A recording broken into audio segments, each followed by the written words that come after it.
Se eu tô nesse cenário e tô sentado com fones de ouvido, vocês sabem que hoje é dia da gente analisar mais uma cena.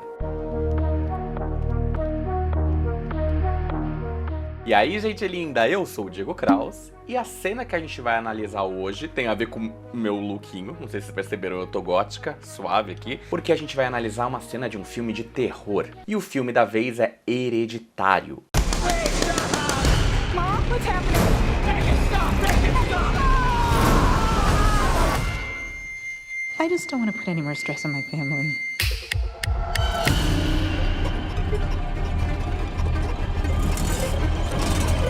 Eu que tenho medo de filme de terror, vi Hereditário, fiquei muito impressionado, é um filme forte, é um filme que tem várias coisas pesadas, mas é muito bom. Porque ele é um filme diferente do que a gente estava acostumado a ver Hollywood fazendo nos últimos tempos. Lembrando que esse tipo de vídeo tá cheio de spoiler.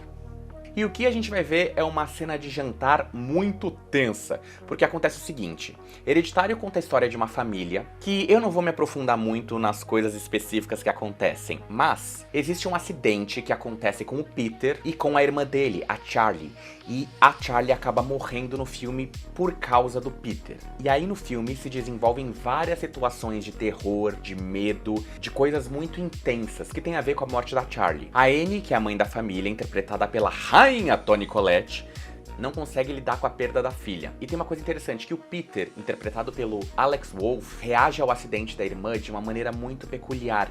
Ele fica em silêncio, ele fica em choque. Toda a carga dramática de tristeza vai pra mãe, a Annie. E o pai também tá junto ali pra segurar a barra. E a cena que a gente vai ver hoje é uma cena muito emblemática no filme, porque é o primeiro momento que a gente vai ver a Annie no meio de um jantar falando com o filho, com o Peter, e jogando ali toda a merda no ventilador. É uma cena intensa, vamos lá.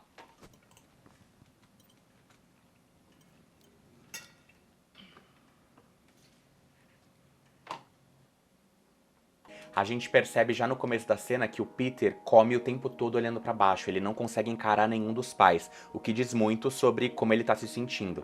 A Annie, a mãe nesse momento, também não tá conseguindo comer direito e também tá com a cabeça bem baixa. De novo mostrando o quanto ambos nessa cena têm algo a dizer que tá entalado e que eles não sabem como lidar com essa situação.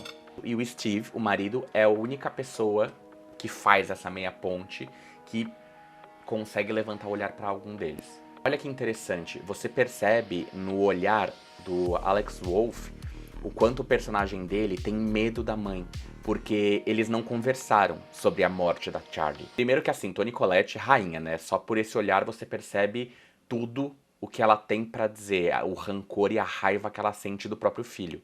I mean, why would I wanna say something so I could watch you sneer at me? Sneer at you? I don't ever sneer at you. Oh, sweetie, you don't have to. You get your point across. Okay, so fine, then say what you want to say then. Peter. I don't want to say anything. I've tried saying Okay, so things. try again, release yourself. Oh, release you mean? Yeah, fine, release me, just say it. Just fucking say it! Don't you swear at me, you little shit! Don't you ever raise your voice at me! I am your mother! Você percebe como é um trabalho incrível de todos os atores, da direção, de todo mundo, quando é uma cena absolutamente silenciosa, todo o início dela é em silêncio, a gente só ouve barulho de talher, mas como eles respeitam o silêncio, que é algo que eu sinto que às vezes Hollywood perde a mão. Tanto em comédia, quanto em drama, quanto em terror, existe meio que uma cultura que eu considero uma cultura muito falha, de achar que a gente tem que fazer tudo muito rápido ou que não pode existir silêncio. O que faz com que muitas cenas de filmes hoje em dia sejam preenchidas ou com muita fala ou com muito corte para que o espectador não se sinta entediado. E nesse caso, nada disso acontece. Os planos são longos, existe pausa sim. Sem falar que a fotografia, claro, contribui muito com isso. A gente tem todo esse cenário escuro à noite e essa luz amarelada que tá só nos atores. So full of disdain and resentment and always so annoyed. Well, now your sister is dead. And I know you miss her. And I know it wasn't accident. Toni Collette tem um grande monólogo nesse momento, né, em que ela fala tudo que ela tem pra falar com o filho a provoca pra que isso aconteça. Interpretação é jogo. Óbvio que você pode jogar sozinho, ou às vezes você tá jogando com um ator que não tá na mesma vibe que você. E eu digo por experiência própria, isso é horrível, porque a verdade é uma só. A interpretação é uma mentira, né? A gente sabe que o que a gente tá fazendo ali é uma interpretação, não é a realidade. Então, se você não tem alguém junto com você, um bom parceiro de cena, que olhe no seu olho e você consiga ver que estamos nessa situação aqui, as coisas podem não funcionar muito bem. Voltando a falar da Toni Collette. A primeira coisa que eu acho interessante pensar nessa cena é como o tom vai aumentando. Você percebe que todos têm algo engasgado pra dizer. E aí, quando o filho consegue falar, quando ele verbaliza pra mãe dizendo, me conta, fala, me liberta, liberta você, diz o que você tem pra dizer, Just say it. Just fucking say it. Don't you swear at me! ela estoura. And all I get back is that fucking face on your face! Uma coisa que eu acho interessante é você perceber nos Fs, fucking face of your face.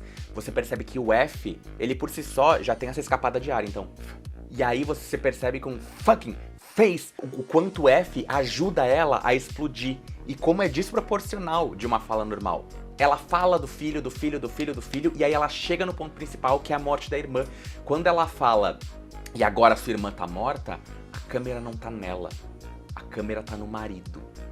E eu acho isso genial, porque isso é uma quebra de expectativa. A gente esperaria ver como o filho reage a isso, como ela fala isso, mas a câmera tá no marido. E aí a gente percebe, pelo olhar do marido também, ele também tem coisa guardada, como ele tem coisa pra dizer. Talvez ele seja a pessoa nessa situação mais prejudicada, porque ele não só tem muito a dizer e não diz, como ele tá contendo os outros personagens, a mãe e o filho. I wish I could shield you from the knowledge that you did what you did, but your sister is dead! Esse filme não funcionaria se os personagens não fossem muito bem escritos. Você vê que a Toni Collette fala tudo que ela tem pra falar, e aí vem um lado materno de falar, eu sei que você tá sofrendo. Ela deixa claro o quanto ela entende o filho, mas que ela tá puta da vida, e que ela tá com muita raiva dele. E o fato de colocar tanta coisa contraditória no mesmo texto faz com que os personagens tenham uma proporção gigantesca. If you could have just said, I'm sorry, or faced up to what happened, maybe then we could do something with this, but you can't take responsibility for anything! So now I can't accept, and I can't forgive. Because nobody admits anything they've done! Aí eu volto sempre naquele tema recorrente aqui nesses vídeos, que é a respiração é impecável. E isso é importante, eu não tô falando respiração como algo mecânico, do tipo, aqui eu respiro mais, aqui eu respiro menos, aqui eu grito, aqui eu falo sussurrado. Isso pode ser feito de uma maneira completamente orgânica, no sentido de deixar o seu corpo ir pra determinada situação e ver como você reage, e ver como um corpo reage. Talvez essa seja uma das partes mais difíceis da interpretação, que é se deixar levar por uma situação e depois ver o que aconteceu. Mas nesse caso é isso, a Toni Collette é um gênio. O filho também dá todo aquele suporte de ator em que ele fica em silêncio o tempo todo, só vendo o que a mãe tem pra dizer e o olho só enchendo de lágrima. Você percebe quanta coisa tem dentro dele. É engraçado porque a gente tem esse momento da mãe em que ela fala tudo o que ela tem pra dizer e quando ela volta pra comida, quase como se ela se voltasse a si, ela fica com o olho baixo. Ela não sabe lidar com o que ela tá sentindo. Isso aí a gente dá uma resolvida boa na terapia. E o filho continua provocando. She didn't want to go to the party. Ah. So why was she there? Right. We're stopping this right now. Zach? Olha que incrível. Caralho! Olha esse olhar. I said stop right now.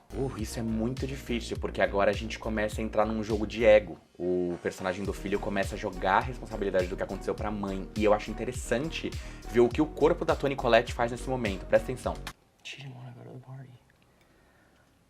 E ele joga com maldade. De certo modo, ele precisa fazer isso porque ele precisa se livrar um pouco dessa culpa.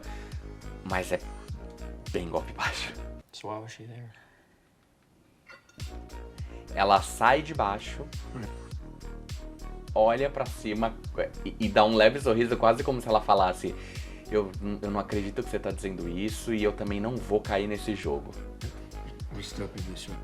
Ela abre a boca como se ela fosse responder e só olha pra ele. Aí a gente tem um corte do pai, que tá sempre apaziguando tudo, Certo. e quando volta, olha a cara dela. I said stop right now. Fine. E você percebe que ela quer falar, ela quase fala. Só que ela se contém por causa que o marido tá falando. Presta atenção de como quase sai o que ela tem pra dizer na cena. Ó, ela vai falar, ela vai falar, ela vai falar. I said, Ela stop desiste. right now. Fine.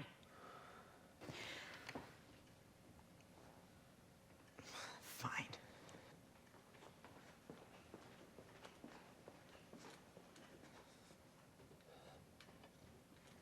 Eles terminam a cena num plano aberto, em que mostra como a família lida com essa situação, como a família é pequena. Porque a gente vê a casa inteira e vê eles num cantinho. E olha quanto tempo dura essa cena final, esse plano geral. E aí a gente vê como o pai também tá tentando lidar, de longe. Ó como dura, ó como dura. O que o pai tem pra verbalizar? A gente não sabe o tempo todo. A gente não sabe a ponto de que durante toda essa sequência, a mãe falou o que quis, o filho falou o que quis, o pai tanto não falou, que a única reação que a gente vê ele tendo, que é nesse final de voltar a comer, não consigo, que bosta de situação, a gente tá longe dele. O pai é literalmente esquecido. E isso tá na cena, no enquadramento, em tudo. Boa cena pra gente analisar, hein? Eu gostei. Gostaram? Faz sentido? Não faz sentido? Deixa aqui nos comentários pra mim. Eu quero que os comentários sejam um lugar pra gente conversar sobre essas cenas. Se vocês não concordam comigo, massa, escrevam aqui. Só não vem xingando, né, gente? Porque aí... bloqueado. Vocês sabem como é que funcionam as coisas aqui, né? Respeito sempre. A gente pode discordar sobre as cenas, sobre as ideias, sobre se é bom, se é ruim, sobre as interpretações. E eu acho isso tudo muito válido pra gente. A gente se vê no próximo vídeo. Tchau!